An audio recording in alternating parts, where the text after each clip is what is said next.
Hello, my friends.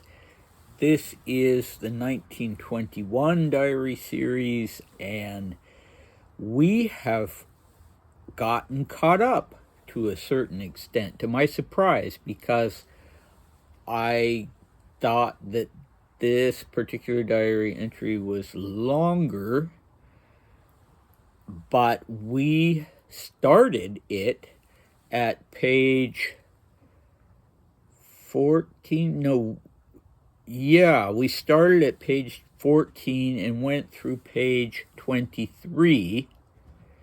And so now we have filled in that gap. We've gone from page 1 to page 14. Today we'll do 13 and 14. And then the text after that, between 15 and 23, we have already covered, and that's the text talking about Giulia and Andre and what happened in Monte Carlo. So, of course, if you want to review that, by all means, you can watch those videos. But yeah, I'm happy to say that faster than I thought we will be caught up. And so this will be the last video about this long entry of 15th January 1921. And after this, we'll make a big leap forward. All right. So in the previous video, Dmitri was talking about how desperately he wanted to get married, but the dilemma was that he would have to find a person who would be suitable from the standpoint of his current position as a prospective Tsar. And he seemed to think not only a prospective Tsar, but the prospective Tsar, the main candidate for the throne. And beyond saying that it would have to be a suitable person, he says that he thinks public opinion opposes the idea of him getting married at all. And so in this little bit of diary entry that we're going to cover today, you'll see a slight amendment to that. So previously he'd talked about his reluctance to sacrifice the best years of his life when there may not end up being a Russian throne. But this time he's taking a more fatalistic approach to it. And this is not even a diary entry that he was writing on separate days. He sat down and wrote it all at once. But, that's kind of who we are as human beings. We're less consistent than we think we are. And we may have one way of looking at things in one paragraph, and in the next paragraph it's a little different. So anyway, let's dive in. And if my fate is to sit on the throne of the Russian Empire, then married or single, a clerk in a shop or a bank director, it's all the same. I will sit on the throne. And in that case, of course, nothing can oppose it. I would get married tomorrow if I had someone in my life, but alas, for the time being, there's no one. The only reason that I'm being so cautious about fulfilling my desire is, again, because of my sister. We've gotten so close that it would, beyond all doubt, be terribly unpleasant for her if I were to get married. I'm absolutely convinced that she wouldn't say a word against it, but she would suffer terribly. And that's entirely understandable because she doesn't have anyone but me, despite being married herself. All right, so as I said, very short, and immediately following that paragraph, he was going to start talking about Giulia and how Giulia didn't understand his position and how Maria and Giulia could never be close because Giulia just wanted her to be a little housewife, and because she may actually at some point have the very important position as the sister to the Tsar, and possibly the sister of a bachelor Tsar, which would make her kind of the grand dame, the hostess, the imperial, the female head of the imperial family. Okay, and this is interesting because in the past he has not referred to being the ruler of the Russian Empire. This is the first time and possibly the only time he does that. And that's kind of overly optimistic, isn't it? Because the Russian Empire already no longer exists. You know, Finland is separate, and the Baltic states, and yeah. So, anyway, this is where we see this Russian fatalism come fully into play. Sudba is the word in Russian for fate. And we all know what a fatalist Nicholas II was, and that he sort of wouldn't really lift a finger to make big changes, even when people warned him of imminent disaster because of his fatalistic views. And Dmitri, of course, famously opposed that and did try to do something with the assassination of Rasputin.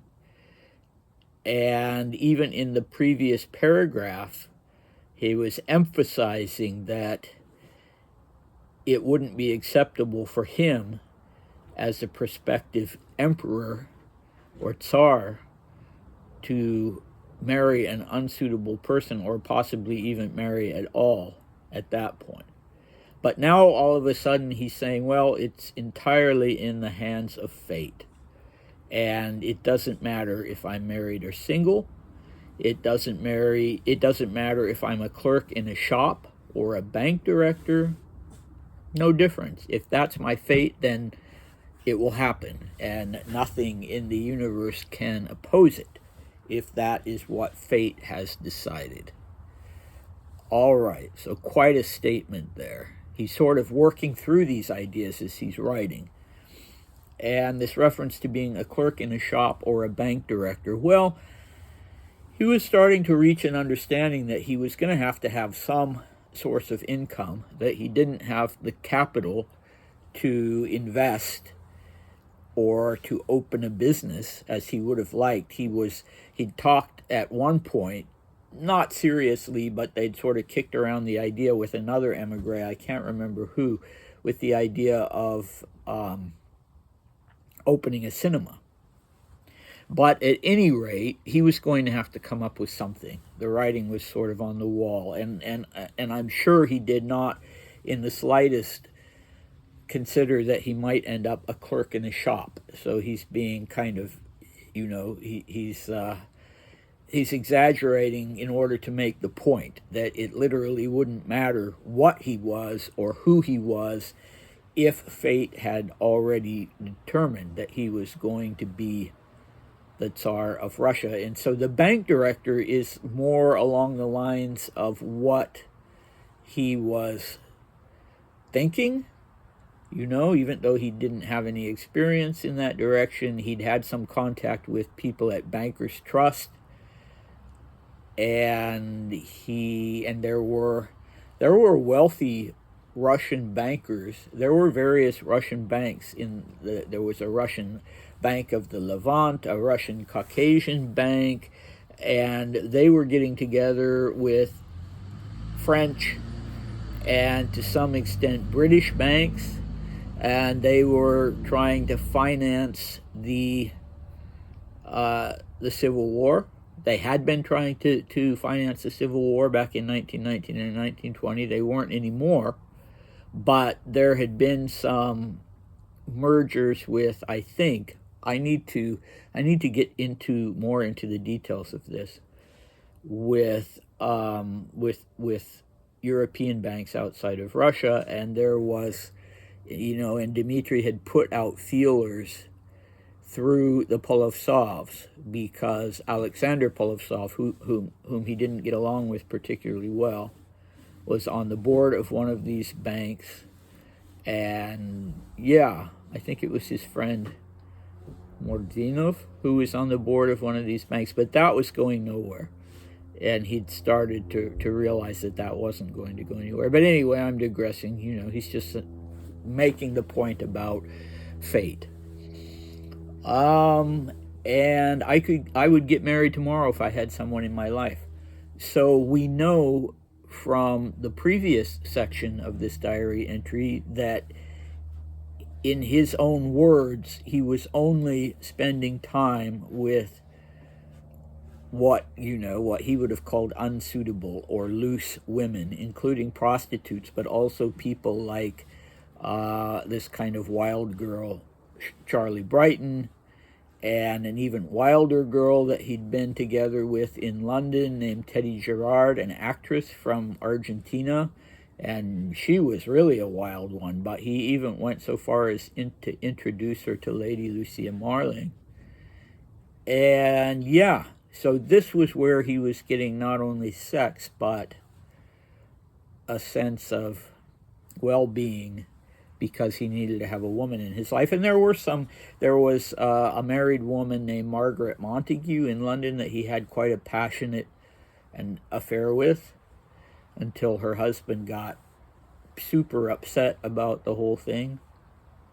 And there was, very briefly, there was the daughter of Lord Curzon, who'd been the Viceroy of India. So Irene Curzon. So, there were people who weren't on the level of Charlie Brighton, who he did have some sense of actually really being with someone that gave him a little satisfaction. But alas, he says, for the time being, there's no one, and that's true. Since he's left London, there hasn't been anyone. Of course, there will soon be someone in a big way, which is Coco Chanel, but we haven't gotten there yet. And it's interesting that he says the only reason that I'm being so cautious is because of Maria. Wow, that's a big statement. There was a point earlier in the diaries when Maria had actually tried to set him up with his cousin, Sita of Greece, who would end up marrying a member of Karl of Romania. But it was problematic because she and Dmitri were first cousins. My friend Ed, who's currently working on Dmitri's biography, reminded me of that yesterday, that's talked about in the diaries. Dmitri describes all that in the diaries. But whatever, maybe he's forgotten that, but now he's thinking that his sister needs him and that she would suffer if he got married. She wouldn't say, no, don't get married, my boy, but she would suffer because she has nobody but him. So is he right about that? That she would suffer terribly, she has no one but him? Maybe. I don't know. I mean, the thing I think that's precipitated this whole thing is the big blow up with Giulia, and how strained the marriage is, and how upset Maria is about that, and how sad it makes her, and she is suffering.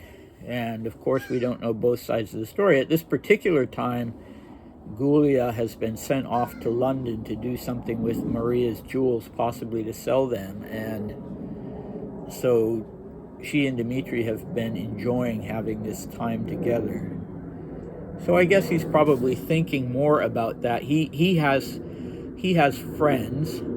I wouldn't say he has close friends, but he's, relative to his sister, saying, well, she doesn't have any friends and nobody is paying any attention to her, and she only has me. So whether that's him being a little puffed up or whether that was really the case and he was, behaving as a good brother should behave toward her, I don't know. That's the nice thing about doing these videos, is you can judge for yourself from the diary entries, especially as we go along and you get to know him better and see the circumstances of his life. But you know, it raises an interesting question. And the conversation I had, the Zoom meeting I had yesterday with some fellow Romanov researchers, one of the questions that was asked was, is it true, this perception that he and his sister were sort of joined at the hip and that they couldn't do without each other? And, you know, my answer was basically yes. I mean, if you're watching the 1906 diary videos, then you know that they scrapped like ordinary brothers and sisters and siblings do, and were often very annoyed with each other. But at the same time, it had always been kind of them against the world because they didn't have anybody. You know, now they were with Nicholas and Alexandra, now they were with their aunt, and even when their uncle Sergei had been alive, he was a very difficult person who apparently made them feel ashamed of themselves and was very, very strict and made their lives miserable to a certain extent. And so they had each other. And they're reverting to this now. Back when they were sharing a house in London in 1920, Dmitri was getting along very well with Gulia. And he genuinely did have a lot of friends that he was doing things with, not just, you know, talking with for an hour or so in the morning as he is in Paris. And so they weren't that close. But now they've returned to being, yes, sort of joined at the hip. And so that would be intermittent throughout their lives, but even when they weren't at the closest, it was still a reality. It was still a phenomenon that they relied upon each other and trusted each other more than anyone else. And in fact, there seem to have been issues from spouses, not just Gulia, but when Dmitri married Audrey, where each spouse felt like his or her spouse's sibling was too much involved in that marriage. I mean, I guess Princess Diana put it in, you know, appropriate words, but for a far different context when she complained about her relationship with Prince Charles when they got divorced, and she said, well, there were always 3 people in this marriage. And with the case of Dmitri and Maria and their respective spouses, I think that was also true, but not in the sense that it was an affair, obviously. It was not an incestuous relationship. They had just always needed to be close because they, you know, essentially didn't have anyone but each other for in their childhood. And so, yeah, Dmitri's son, Paul Ilinsky, told me that he believed that Maria's constant presence in their life had contributed to the failure of his parents' marriage. And he didn't like Maria, you know. It's not like he hated her or anything, but he clearly felt that she had been a strain on their lives as a family. And the same is obviously true with Gulia, who has suddenly expressed so starkly how he feels about Dmitri's presence in his life. So yeah, there's always been a third person in this marriage. So that's where we leave things for the moment. Of course, in her memoirs, Maria takes credit for having been the person to bring Dmitri and Audrey together. And I'm not sure about that, since there's no diary description from Dmitri's perspective, unfortunately, on who really, you know, whether Maria really did have a big part in bringing Dmitri and Audrey together.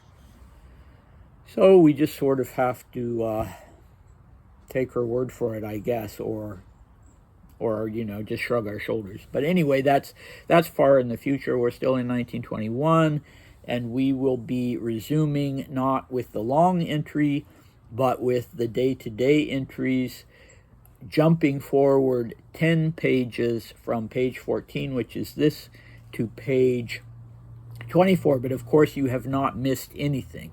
The reason I'm skipping those pages is because we've already gone over them.